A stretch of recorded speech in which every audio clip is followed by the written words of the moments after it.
Hello, today we are going to talk about some of the accessibility in two things that I typically use with my students. The first is going to be this worksheet that I use sometimes with students. It does provide multiple means of representation and also does allows multiple ways of expressing understanding. They have pictures on it about the kind of lands, asking them to underline pictures of beaches and circle pictures of plains so they can visually see what the words might mean, so that we know that we say the word, they are able to circle a picture that looks like it. Um,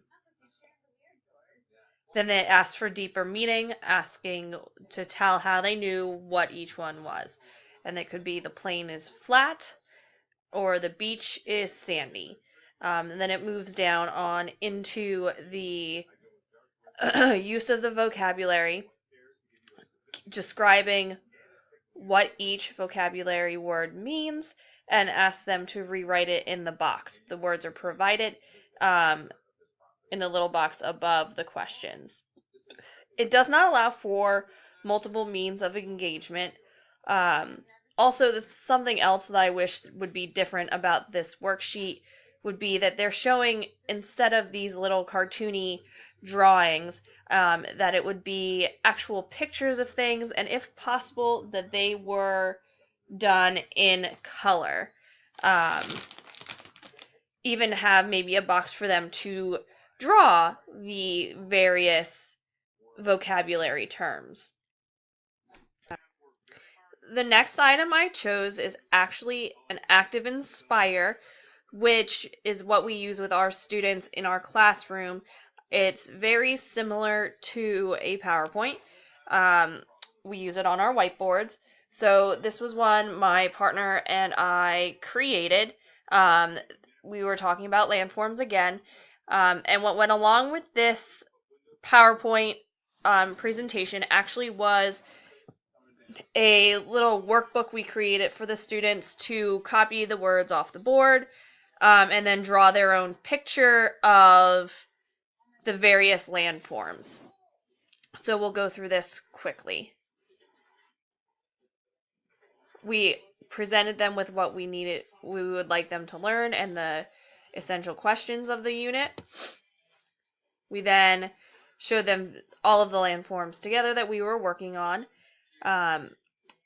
We had them watch a video, which the link is there. We couldn't figure out how to, at that point, get it to link out using, excuse me, like a worded link. And actually with this, you have to copy and paste it into your web browser because for some reason it was not working. So we set our examples of what we were going to do. As we travel from place to place, you will be adding pictures to your landform scrapbook. Then you will keep your landform scrapbook as a souvenir from our travels. So we reviewed some words that were very important. This was the word about erosion. This was split up, as you can see in the bottom corner, it says day 2 of various days. I did it differently than my co-teacher. So I moved ahead a little bit faster. We tried to do 1 or 2 words a day. So this was about erosion. We continued to explain and pointed out what was different in the pictures. There's another YouTube video. It looks like the color is very nice. You can tell what it says. Some people may have difficulty reading the red.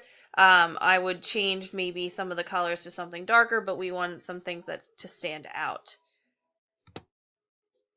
Here we were able to provide more examples of erosion in real life situations.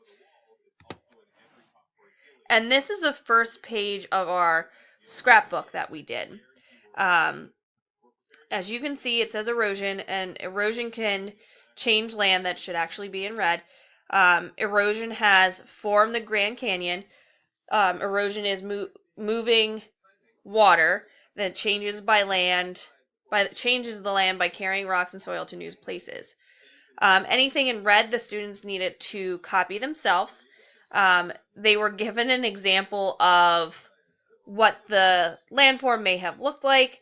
For example, this looks like it's a river with sediment in it. It's very hard to draw erosion when you are using a computer mouse to draw the item.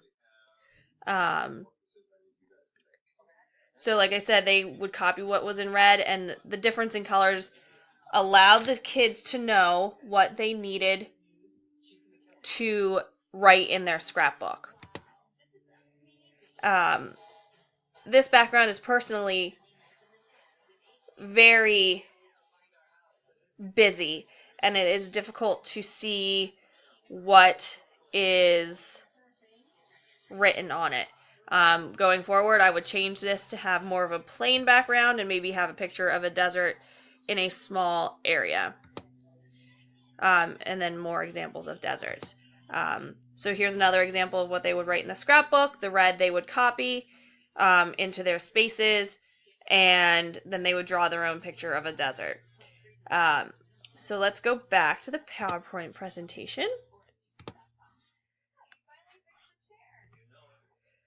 So my Active Inspire presentation, what I talked about was it allows students to see multiple means of representations. There are video links, there are pictures, there are self-drawn pictures, and there is written word. They were able to provide multiple means of expressing understanding, such as drawing their own pictures, maybe writing their own words if they didn't know how to draw the picture. And there was definitely multiple means of engagement. Drawing their own pictures, watching the videos, interacting with the various graphs on there. Some things that I would change are definitely some of the colors of the slides so that students would be able to see it a little bit easier if they had visual issues or were colorblind. Making it so that it pops up, that the answers aren't always there, that it maybe slides in after we had discussed the topic. So that's some of the things that I would change about the Active Inspire presentation to make it a little bit more friendly for students to use in an online setting, or students that may need a little bit more assistance even in the classroom.